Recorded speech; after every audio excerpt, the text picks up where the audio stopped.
வந்து வீட்டில் பெண்கள்லாம் கஷ்டப்படுறாங்களா, வீட்டில் உள்ள எல்லா வேலையும் பெண்கள் செய்கிறாங்கல்ல, இதை பார்க்கும்போது ஆண்களுக்கு ரொம்ப பரிதாபமாக இருக்குது. ஐயோ, நமக்காக இவ்வளோ கஷ்டப்படுறாங்க, நம்ம சட்ட துணியெல்லாம் துவைச்சு போடுறாங்களே, நமக்காக எப்படி சமைக்கிறாங்களே, இப்படி கஷ்டப்படுறாங்களே. அப்போ அவங்களுக்காக என்ன பண்ணுறாரு, உடனே இவர் என்ன பண்ணுறாரு, இவர் தொழிலில் கஷ்டப்படுறாரு. பெண்கள் மீதான இந்த பரிதாபத்தில் என்ன பண்ணுறாரு, தொழிலில் கஷ்டப்படுறாரு. நல்லா கஷ்டப்பட்டு உழைச்சி, நீ வேலைக்கு போக வேண்டாம், வீட்டிலே இருன்னு சொல்லிட்டு வீட்டில் அந்த அம்மா கஷ்டப்படுறாங்க, இவர் வெளியில் கஷ்டப்படுறாரு. நீ வேலைக்கு போக வேண்டாமா, நீ கஷ்டப்படுறத பார்க்கும்போது பார்த்தோன்னா உன் மேலே எனக்கு பரிதாபமாக வருது.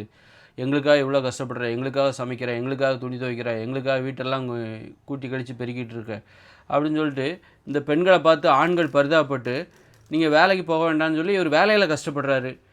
இந்த பெண்கள் என்ன நினைக்கிறாங்கன்னா, ஐயோ நமக்காக இவர் வேலையில் கஷ்டப்படுறாரு, அவருக்காக நம்ம எதாவது செய்யணும்னு வீட்டில் கஷ்டப்படுறாங்க.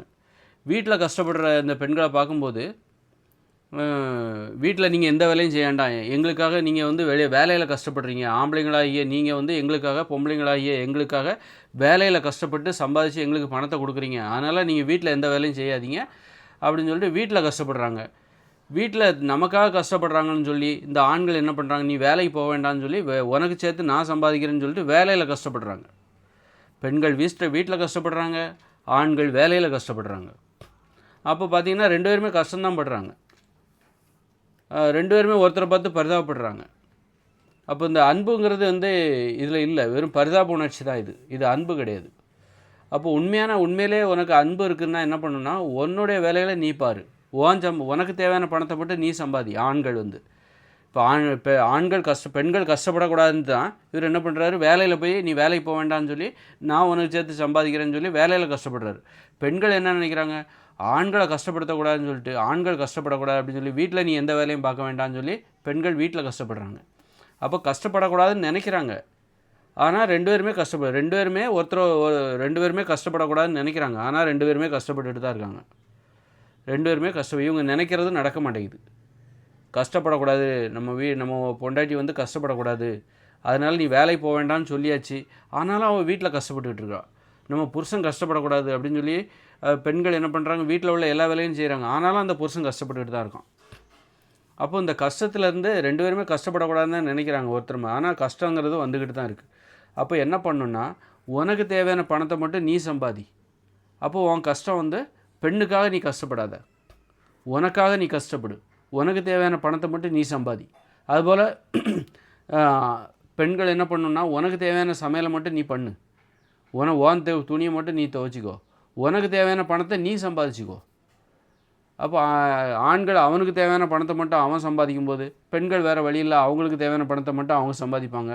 பெண்களுடைய கஷ்டம் பெண்களுக்காக ஆண் கஷ்டப்பட்டான் பாருங்கள். எப்போ வந்து பெண்களுக்கு ஆண்கள் மீது பரிதாப உணர்ச்சி வருது தெரியுமா, நமக்காக அவன் கஷ்டப்படுறானே, தொழிலில் நமக்கும் சேர்த்து அவன் சம்பாதிக்கிறானே, அப்போ தான் பரிதாப உணர்ச்சி வருது. தனக்காக ஒருத்தன் கஷ்டப்படும் போது அந்த தனக்காக கஷ்டப்படுகிற அந்த ஆண் மீது, அந்த புருஷன் மீது பொண்டாட்டிக்கு ஒரு பரிதாப உணர்ச்சி வருது. அதுபோல் பொண்டாட்டி வந்து தனக்காக வீட்டில் உள்ள எல்லா வேலையும் செய்கிறாளே, நமக்காக சமைக்கிறாளே அப்படிங்கும்போது அந்த புருஷனுக்கு பொண்டாட்டி மேலே பரிதாப உணர்ச்சி வருது. ஆக பரிதாப உணர்ச்சி தான் வருதே தவிர அன்பு வரல. இங்கே அன்புங்கிறது இங்கே வரல, வெறும் பரிதாப உணர்ச்சி தான் வருது. அதனால் வந்து அன்புங்கிறது என்னென்னா, நீ வந்து ஒருத்தருக்கு ஒருத்தர் மாற்றி கஷ்டப்பட தேவையில்ல, நீ வந்து உனக்காக நீ சம்பாதி. ஆண்கள் வந்து உனக்கு தேவையான பணத்தை மட்டும் சம்பாதி, அதுபோல் உனக்கு தேவையான உணவை மட்டும் நீ சமைச்சிக்கோ. அதுபோல் பெண்கள் வந்து அந்த பொண்டாட்டி வந்து உனக்கு தேவையான பணத்தை நீ சம்பாதிச்சிக்கோ, உனக்கு தேவையான உணவை நீ சமைச்சிக்கோ, மற்றவங்களுக்கு சமைச்சு கொடுக்காத, உன் புருஷனுக்கு சமைச்சு கொடுக்காத, உன்னுடைய வேலையை மட்டும், உன்னுடைய தேவையை மட்டும் நீ பாரு. ஆண்கள் வந்து உன்னுடைய தேவை என்னது, வெளியில் சம்பாதிக்கிறது, வீட்டில் உள்ள வேலைகளை உன் வேலைகளை நீ பாரு. அது மாதிரி பெண்கள் வெளியில் சம்பாதிக்கிறது, வீட்டில் உள்ள வேலைகளை உனக்குள்ள வேலையை மட்டும் நீ பாரு. அப்போது இந்த பரிதாப உணர்ச்சி இங்கே இல்லாமல் போகுது. இப்போ பரிதாபப்பட வேண்டிய அவசியம் இல்லை. இப்போ உங்களுக்குள்ளே இப்போ அன்பே இல்லாமல் இப்போ தான் அன்புங்கிறது வரும். இப்போ அன்புன்னா என்ன, பரிதாப உணர்ச்சின்னா என்னென்னு சொல்லிட்டு இன்றைக்கி ஆண்களுக்கும் பெண்களுக்கும் தெரில. இவன் பரிதாப உணர்ச்சியை போய் அன்புன்னு நினச்சிட்டு இருக்கிறான். ஒரு மனைவி மேலே இவனுக்கு இருக்கிற பரிதாப உணர்ச்சினால்தான் தான் வேலைக்கு போகக்கூடாதுன்னு சொல்கிறான். இப்போ அந்த கணவன் மீது இருக்கிற அந்த பரிதாப உணர்ச்சியில் தான் பெண்கள் வந்து வீட்டில் எந்த வேலையும் செய்யக்கூடாதுன்னு சொல்கிறாங்க. இது வெறும் பரிதாப உணர்ச்சி தான், அன்பு கிடையாது. சரிப்பா, இப்போ இது அன்புன்னா அப்போ அவங்கவுங்க வேலையை பார்த்துக்கிட்டாங்கன்னு வச்சுக்கோங்க. கணவன் அவனுடைய சமையலை அவன் சமைக்கிறான், அவன் ட்ரெஸ்ஸை அவன் துவைச்சிக்கிறான், மனைவி அவங்க ட்ரெஸ்ஸை அவங்க துவைச்சிக்கிறாங்க, அவங்களுக்கு தேவையான பணத்தை அவங்களே சம்பாதிச்சிக்கிறாங்க. அப்போ இவங்களுக்கு இடையில் இப்போ பரிதாப உணர்ச்சி இல்லை. பரிதாபப்பட வேண்டிய அவசியம் இல்லை. இப்போ இவங்களுக்குள்ள இருக்கிறது தான் அன்பு. இப்போ இவங்களுக்குள்ள ஒரு உறவு இனிமே வரும் பாருங்க, அதுதான் இப்போ வந்து அன்பு. அதனால் வந்து அன்புனா என்ன, பாசம்னா என்ன அப்படிங்கிறத முதல்ல தெரிஞ்சுக்கணும். இப்போ வந்து பரிதாப உணர்ச்சிங்கிறது ஒரு எக்ஸ்ட்ரா லக்கேஜ் மாதிரி, தேவையில்லாத ஒரு சுமை மாதிரி. பரிதாப உணர்ச்சிங்கிறது அதை நீக்கிட்டு பார்க்கணும். அப்போ அதில் வந்து அன்புங்கிறது சுதந்திரமானது, சுதந்திரமாக வாழக்கூடியது. ஆனால் பரிதாப உணர்ச்சிங்கிறது அடிமைப்படுத்தக்கூடியது, துன்பம் நிறைந்தது, சுதந்திரமாக இருக்க முடியுது. அதனால் ஒருத்தர் துன்பப்படுத்துறது தான் இந்த பரிதாப உணர்ச்சி. புருஷன் மேலே இருக்கிற பரிதாப உணர்ச்சியில் வீட்டில் உள்ள எல்லா வேலையும் பொண்டாட்டி செய்யும்போது அவள் வந்து துன்பப்படுறா, அவளுக்கு ஓய்வே இல்லாமல் உடம்பு பாதிக்கப்படுது. அது அவமான அடிமைத்தனம் வேறு. அதுபோல் வந்து பொண்டாட்டிக்காக ஆம்பளை வெளியில் கஷ்டப்படும் போது அவனுடைய தூக்கம்லாம் கெட்டு போகுது, உடம்பு பாதிக்கப்படுது. அப்புறம் பெண்கள் அடிமைகளாக பார்க்கப்படுகிறார்கள். பெண்கள் ஆதிக்கம் செலுத்துகிறான், சர்வாதிகம் பண்ணுறான், அடிச்சுக்கிறான், உதைக்கிறான்.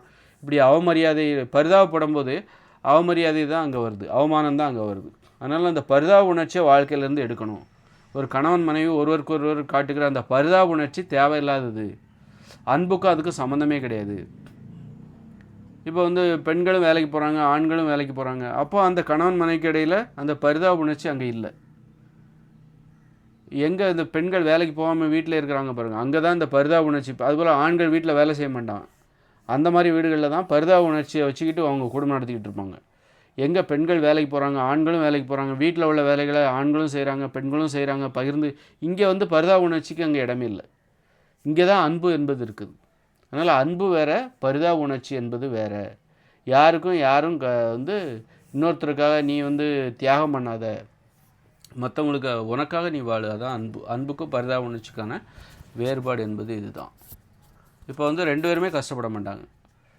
யாருக்கும் நீ கஷ்டப்பட தேவையில்ல, யாருக்காகவும் நீ வந்து உன்னுடைய தூக்கத்தை தியாகம் பண்ண தேவையில்ல, உன் உடம்பு ஆரோக்கியத்தை தியாகம் பண்ணி கஷ்டப்பட தேவையில்ல. உனக்காக நீ வாழ்கிறது. இதுதான் வந்து அன்புக்கும் பரிதாப உணர்ச்சிக்குமான. அதனால் பரிதாப உணர்ச்சி என்பது தேவையில்லாத ஒன்று, அது உள்நோக்கம் நிறைந்தது. ஒருத்தரை அடிமைப்படுத்துறதுக்காக தான் ஆசை காட்டுறது. நீ வேலைக்கு போக வேண்டாம், வீட்டிலே இரு அப்படின்னு ஆசை காட்டுறது. அதுதான் அந்த பரிதாப உணர்ச்சியோட நோக்கம். அது மாதிரி பெண்கள் வந்து நீ வீட்டில் உள்ள வேலையெல்லாம் செய்ய வேண்டாம், நான் உனக்கு வேலை செய்கிறேன் அப்படின்னு ஆண்களுக்கு அந்த ஆசையை காட்டுறது. சோம்பேறியாக நீ இருக்கலாம், ஒரு வேலையும் செய்ய வேண்டாம், நான் பார்த்துக்கிறேன். அது மாதிரி ஆண்கள் உனக்கு பதிலுக்கு ஆசை காட்டுவோம், நீ வெளியே வேலைக்கு போக வேண்டாம், நானே அப்படின்னு சொல்லிட்டு இந்த மாதிரி ஒருத்தர் ஆசை காட்டி கடைசியில் பெண்கள் சுதந்திரமாக வாழ முடியாது. இந்த மாதிரி சலுகைகளுக்கு ஆசைப்படும் போது பெண்களால் சுதந்திரமாக அவங்களுக்கு அறிவு குறைபாடு ஏற்படும். வெளியில் வேலைக்கு போகிற பெண்களுக்கு நல்ல நாலேஜ் இருக்கும், வீட்டிலே இருக்கிற பெண்களுக்கு ஒரு நாலேஜ் இருக்காது, அறிவு குறைபாடு ஏற்படும். அதனால் வந்து வெளி உலகம் தெரியாது, எப்படி பழகணும், எப்படி பேசணும் 4 பேர்கிட்ட, இந்த மாதிரியெல்லாம் தெரியாதனால வீட்டில் சண்டை புருஷன்கிட்டே எப்படி பழகணும், எப்படி பேசணுங்கிறது தெரியாது. வெளியில் வேலைக்கு போகிற பெண்களுக்கு தான் எப்படி 4 பேர்கிட்ட எப்படி பேசணும், எப்படி அப்படிங்கிறது அதெல்லாம் தெரியும். வீட்டிலே இருக்கிற பெண்களுக்கு அது தெரியாது. அதனால் குடும்பத்தில் அமைதி இல்லாமல் போயிடும். பிறரிடம் பரிதாபப்படுத்தி பரிதாபத்திற்குரியவளாக மாற்றி அவங்க மேலே பரிதாபப்பட்டு. இப்போ வந்து என்னென்னா, இப்போ ஆண்களுக்கு பெண்கள் மேலே பரிதாபப்படணும், அவனுக்கு பரிதாபப்பட்டு தான் அதான் அன்புன்னு நினச்சிட்ருக்கான். அப்போ பெண்களை வந்து பார்க்கும்போது எனக்கு பரிதாபம் வரணும், அதுதான் அன்புன்னு நினச்சிட்ருக்கான். பரிதாபத்தை பேர் அன்புன்னு நினச்சிட்ருக்கான். அதனால் நீ வேலைக்கு போகாத, வேலைக்கு போகாமல் நீ வீட்டில் இருக்கும்போது உன் மேலே எனக்கு பரிதாபம் வரும். அப்போ அதுதான் அன்புன்னு இவன் நினச்சிட்ருக்கான்.